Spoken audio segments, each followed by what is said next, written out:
Social media पर काफ़ी चर्चा में रहते हैं, काफ़ी फॉलोअर्स हैं आपके और लोग जो है आपको किंग ऑफ शेरघाटी लिखते हैं। रील्स भी आपके इंस्टाग्राम पेज पर देखा जाए तो कहीं ना कहीं बाहुबली वाली छवि बनाने की कोशिश है। नहीं, ऐसी कोई छवि नहीं है। हमारे भाइयों का प्यार है।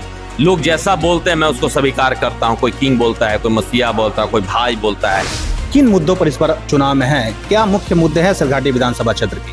कि हमारे पंचायत में जिस प्रकार से एक ही गांव के एक ही वार्ड के 11 लोगों की मृत्यु जहरीले शराब के कारण से होता है और उसका परिवार को कोई देखने वाला नहीं होता है। तेजस्वी यादव जो नेता प्रतिपक्ष हैं 2500 रुपया हर महिला को देने की वादा कर रहे हैं, फ्री बिजली और भी बहुत सारे योजनाएं हैं। क्या लगता है धरातल पर उतर पाएगी ये योजना है? जब उनको 100-200 करोड़ की डिमांड उन्होंने ठोकर मार दिया, कहा कि मुझे सिर्फ और सिर्फ मेरे बिहार के लोगों को यहाँ सम्मान दो, बिहारी कह के गाली मत दो। मेरी रोमा एकदम खड़ी हो गई वो बयान उनका सुन करके।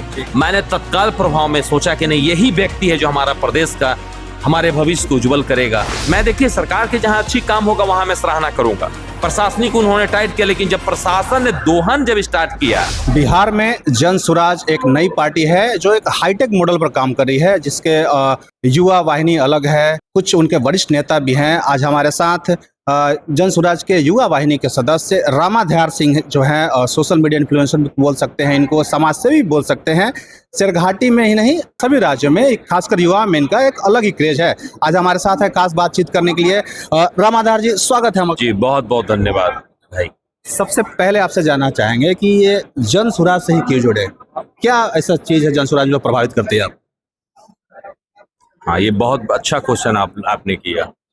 जन स्वराज से जुड़ने का हमारा मुख्य उद्देश्य है युवाओं को जिस प्रकार से छला जा रहा था। मैं भी एक युवा हूँ, वो टीस मेरे अंदर बना हुआ था और मैं किसी पार्टी में तलाश कर रहा था कि आखिर किस पार्टी का समर्थन किया जाए, क्योंकि हम युवा जिसको समर्थन करते हैं उसकी सरकार बन जाती। उस स्थिति मुझे सिर्फ अभी तक आश्वासन, झूठा आश्वासन और एक झूठे का बड़ा बड़ा सपना दिखा करके लोगों को बरगलाने वाली चीजें दिख रही थी। लेकिन जब प्रशांत किशोर जी का मैंने बयान सुना और उनकी मैंने जीवन शैली पढ़ा तो मैं काफी प्रभावित हुआ। हमने वो व्यक्ति जो इतने बड़े राज्य में, महाराष्ट्र जैसे राज्य में सरकार बनाने के बाद एक छोटा सा रिक्वेस्ट पैसे के एवज में, चूंकि वो कंप्लीटली राजनीतिक सलाहकार हैं, जब उनको 100-200 करोड़ की डिमांड उन्होंने ठोकर मार दिया, कहा कि मुझे सिर्फ और सिर्फ मेरे बिहार के लोगों को यहाँ सम्मान दो, बिहारी कह के गाली मत दो। मेरी रोमा एकदम खड़ी हो गई वो बयान उनका सुन करके। मैंने तत्काल प्रभाव में सोचा कि नहीं, यही व्यक्ति है जो हमारा प्रदेश का, हमारे भविष्य को उज्जवल करेगा। फिर मैंने जन स्वराज ज्वाइन किया। शेरघाटी विधानसभा क्षेत्र से भावी उम्मीदवार के लिए अपने आप को स्थापित कर रहे हैं। किन मुद्दों पर इस बार चुनाव में है? क्या मुख्य मुद्दे हैं शेरघाटी विधानसभा क्षेत्र की? अभी आपने कुछ दिन पहले अखबार में देखा होगा या चैनल के माध्यम से देखा होगा, एक ही दिन 11 लोगों की मृत्यु जहरीले शराब के कारण से होती है। और जहरीले शराब के कारण से संजोग मेरे ही पंचायत, जहां से मैं ग्राम प्रधान हूं, मैं संघ का अध्यक्ष भी हूं। मतलब इतना दुखद घटना प्रदेश में शायद कहीं हुआ है, बहुत मुझे जानकारी नहीं है, लेकिन हमारे पंचायत में जिस प्रकार से एक ही गांव के एक ही वार्ड के 11 लोगों की मृत्यु जहरीले शराब के कारण से होता है और उसका परिवार को कोई देखने वाला नहीं होता है। एक छोटा सा आकर के एक बार चिराग पासवान जी का आगमन होता है, एक छोटा सा आश्वासन देके जाते हैं, बहुत ज्यादा उनको चीजें उस प्रकार से उनको नहीं मिल पाता है जो एक परिवार को चाहिए था। और हमारा जो क्षेत्र है बहुत गरीब क्षेत्र है, लगातार 6-6 वर्ष वहां 7-7 वर्ष का काल होता है। नक्सली प्रभावित क्षेत्र रहा है, हमने नक्सलियों का भी सामना किया है। उसके कारण से खेत तो रहा है लेकिन उस पर अनाज नहीं पैदा करने दिया जाता था। डर के मारे हमारे बच्चे लोग को 4 से 5 बजे तक ऐसा हो जाए, ऐसी स्थिति बनी रहती थी नक्सलियों का कि हमको 6 बजे के बाद घर से बाहर अलाउ नहीं होता था। कुछ आवारे लड़के ऐसे क्षेत्र में एकदम प्रभावित कर रहे थे कि मान के चलिए कि उनको अगर किसी पे हमला करना है या किसी पे कमेंट पास करना है या किसी का मान सम्मान पे ठेस पहुंचाना है तो वो स्वतंत्र रूप से कर रहे थे। उन सब मुद्दाओं को हमने बखूबी से मजबूती से सामना किया और स्थिति रहा कि जब मैं वहां से चुनाव जीता, मेरी संख्या के आधार पर अगर लोग यहाँ पे बात करते हैं तो मेरी संख्या वहां पे मात्र मूल्य लगभग 700-800 है, मैं जिस समाज से बिलोंग करता हूँ, लेकिन लोगों ने वहां पे मुझे 750 वोट से चुनाव जितवाया और जीतने के बाद की स्थिति जब मुझे दिखने लगी, लोग मुझे संघ का अध्यक्ष बनाया, अध्यक्ष में बना तो हमारी सर्किल बढ़ी, मैंने हर चीजों से वाकिफ हुआ। चूंकि देखिए पेट में भोजन नहीं जाएगा तो अन्न की फिक्र थी मुझे, चूंकि 5-6 वर्षों से अकाल था। लेकिन शराब, जहरीली शराब वो कागजाती तौर पर है कि बंद है, और उन हमारी माँ बहन बेटियों की चूड़ी और सिंदूर को ऐसी, मतलब सोचिए कि घर उजड़ गया, घर का घर उजड़ गया, और कागजाती तौर पर दिखा दिया गया कि बिहार में पूर्ण रूप से शराबबंदी है। उनको कोई संज्ञान लेने वाला नहीं रहा। स्थिति ऐसी हुई कि आज वो फटे हाल में एक राशन पे अपने जीवन यापन कर रहे हैं, जिसको सरकार 2-4 किलो देती है, वो भी आते आते उसको उसमें भी काट लिया जाता है। तो ऐसी स्थिति हमारी बनी हुई है। मैं चाहता हूं कि हमारे जितने भी ग्रामीण क्षेत्र के, जितने भी हमारे विधानसभा के गरीब गुरबे लोग को एक बेहतरीन व्यवस्था मिले। हमारा अकाल ग्रसित क्षेत्र रहा है, उसको एक बेहतरीन सिंचाई का व्यवस्था करवाया जाए। हमारे क्षेत्र में नक्सलियों से जब प्रभावित रहा है, तो अब तो खैर अनाज उत्पन्न हो गया, सरकार ने उस पर प्रभाव किया है। मैं देखिए, सरकार के जहां अच्छी काम होगा वहां मैं सराहना करूंगा। प्रशासनिक उन्होंने टाइट किया, लेकिन जब प्रशासन ने दोहन जब स्टार्ट किया, दोहन कहां होता है? आपका किसी भी ब्लॉक में, किसी भी अंचल में, किसी अनुमंडल में, किसी विधानसभा में 3 को जो ब्लॉक होता है, वो ब्लॉक में 3 जो पद होते हैं वो मुख्य होते हैं, एक बीडीओ का, एक अंचलाधिकारी का और एक थानेदार का। मैं जब थाना जाता हूं, उसी प्रकार से मैं दोहन देखता हूं गरीब गुरबे को। जो मजबूत है वो उसका एफआईआर लिया जाता है, गरीब को भगा दिया जाता है।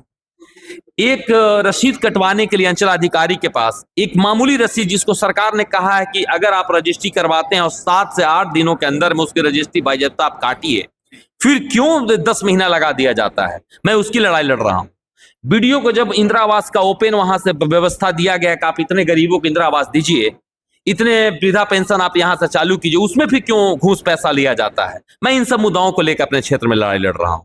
और इस युवा को जो शिक्षा में बहुत रुचि रखता है, और उसको किसी न किसी कारणवश से वंचित सिर्फ इसलिए रखा जाता है क्योंकि स्थिति उसकी खराब है, क्योंकि उसके माँ बाप मान के चलिए कि अगर 5 बीघा, 2 बीघा, 4 बीघा जमीन है, उसमें 2-3 बच्ची भी है, आम जीवन भी है, उसमें खाना पीना है, बच्चियों को शादी ब्याह करना है। उस स्थिति में हमारा अगर 5-5 साल का जो अकाल क्षेत्र से जो लोग आए हैं, जो उन्होंने झेला है, झेलने के बाद अगर उनकी इच्छा बाल बच्चों को पढ़ाने के प्रति होता है, वो संजोग से पटना भेज भी देता है। पटना हमारी राजधानी है, वहां पे शिक्षा का बेहतरीन व्यवस्था है। इसके बाद भी और राज्य में अगर भेजना चाहता है तो भेजता है। लेकिन आप कल्पना कीजिए, ये उसकी जमीन बिक गई, वो बच्ची के शादी न करके बेटे की पढ़ाई के लिए, बच्ची की पढ़ाई के लिए जमीन बेच के एक बेटे या बेटी को भेजता है पढ़ने के लिए। उस स्थिति में आप खाली कल्पना कीजिए कि उसका बेटे को लास्ट अप्रूवल में, लास्ट अथी में कह दिया जाता है कि नहीं, आपका एग्जाम कैंसिल हो गया। अभी जो बीपीएससी का जिस तरीके से किया है सरकार ने, क्या बीतता होगा उस माँ बाप पे? उसके लिए बैकअप तो कहीं कुछ बचा नहीं है। कल्पना कीजिए, आप एक नॉर्मल परिवार से बिलोंग करते हैं, तो आपका मूल रूप से क्या है? शिक्षा। आप शिक्षित नहीं बनिएगा। शिक्षा ही एक ऐसी व्यवस्था है जिसको आप किसी भी माध्यम से कहीं भी किसी पर जीत हासिल कर सकते हैं, उसको कमजोर कर दिया जाता है। सरकार कहता है कि मैं इतनी नौकरियां दूंगा, कहां नौकरियां आपकी चली जाती है? आप नौकरी यूपी से ला के यहां भर रहे हो। बिहार में क्या, बिहार में इतनी शिक्षा मजबूत हो गई है कि हम कहीं भी जा करके चीजों को बेहतरीन कर रहे हैं, वहां की विधि व्यवस्था को मजबूत कर रहे हैं। हमारे बच्चों को वंचित रख दिया जाता है, टीचर यूपी से आके भर रहे हैं। तो इन सब मुद्दाओं को लेकर के हम लोग चल रहे हैं अपने विधानसभा। सोशल मीडिया की बात करें तो सोशल मीडिया पर काफ़ी चर्चा में रहते हैं, काफ़ी फॉलोअर्स हैं आपके, और लोग जो है आपको किंग ऑफ शेरघाटी लिखते हैं। रील्स भी आपके इंस्टाग्राम पेज पर देखा जाए तो कहीं ना कहीं बाहुबली वाली छवि बनाने की कोशिश है। नहीं, ऐसी कोई छवि नहीं है। हमारे भाइयों का प्यार है।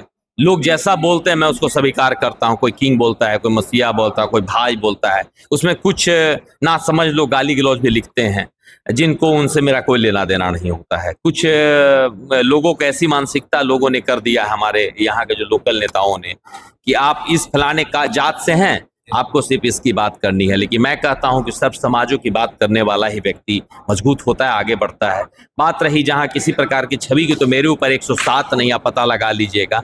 हमारी जीवन शैली, हर इंसान का एक जीने का तरीका होता है, घूमने का, बोलने का, चलने का, उठने का, बैठने का, और अपनी विधि व्यवस्था को रखने का। उस स्थिति में अपने तरीके से जीता हूं। उसमें जिस तरीके से लोगों को लगता है मुझे, वैसे उपनाम से लोग ये करते हैं। बाकी बहुत लोग प्यार भी करते हैं, बहुत अपने लोग भी हैं, और बस ऐसा रहता है। एक अहम सवाल आपसे जानना चाहेंगे कि तेजस्वी यादव जो नेता प्रतिपक्ष हैं, लुभावनी योजनाएं गिना रहे हैं, जैसे 2500 रुपया हर महिला को देने की वादा कर रहे हैं, फ्री बिजली और भी बहुत सारी योजनाएं हैं। क्या लगता है धरातल पर उतर पाएगी ये योजनाएं? कहाँ से उतर पाएगी? जितनी अभी संख्या, अभी प्रशांत जी ने कुछ दिन पहले कहा था कि अगर जोड़ा जाए तो सरकार पे कर्जा बहुत ज्यादा मतलब बैडन पड़ने वाला है। शायद उनको कोई बताया नहीं। वो अभी कुछ दिन पहले हम लोगों ने कहा था कि नहीं 400 नहीं, कम से कम 2000 एक वृद्धा पेंशन होना चाहिए।